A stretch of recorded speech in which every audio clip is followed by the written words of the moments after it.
So madami nagtatanong bakit daw ang puti at ang kinis ko wala pa daw ako itim-itim and stretch marks. Wala akong linya nigra. Yung linya na yung line na paitim dito. And wala yan.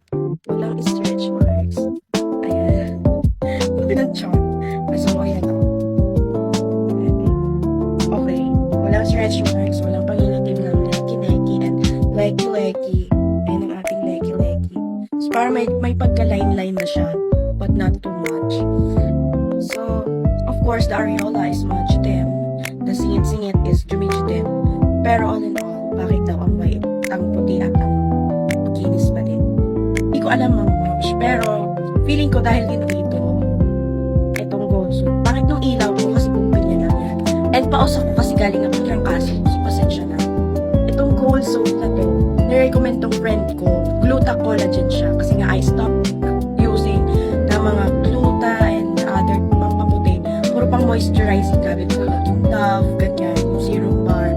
So pag nauubos yun, or ito, so salitan lang kung ano yung mabili ko sa dalawa.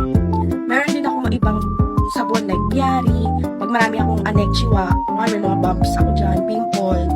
So madali siyang matanggal ng Piari. And yung iba pa, yung Zenetec, yung Lux, Sika, yun. Pero ang gamit ko lang sa kanila is like 1 to 2 times a week lang. Ito lang talaga, ito yung araw-araw. Tapos, ang lagi kong nilalagay sa tiyan ko, ayan, itong tatlo. Nalagay ko sa link, kasi gusto nila malaman, mga mamish natin.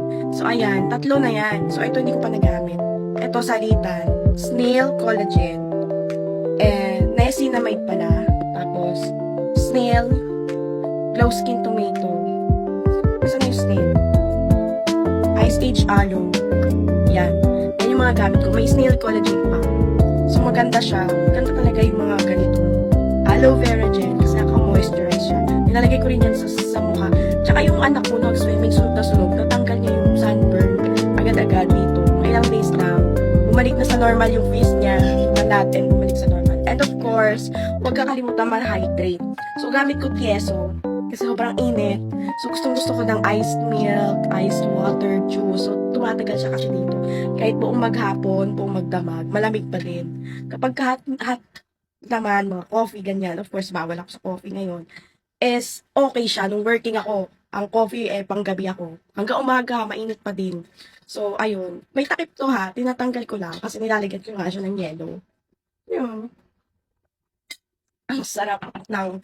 Ang kada pa niya kasi, 1.5 liters na to. 'Di ba? So, kailangan lagi tayong hydrated. And of course, Freggy, kailangan kumain ng mga healthy snacks. May mixed nuts din ako na hindi ko makuha na sa loob ng kwarto. So, ganun lang. Yun lang talaga yung ginagawa at ginagamit ko. Wala na rin iba. Lotion naman, hindi ako naglo-lotion na. Sobrang init. Nung hindi mainit, naglo-lotion ako. Kung ano lang yung lotion na meron dyan.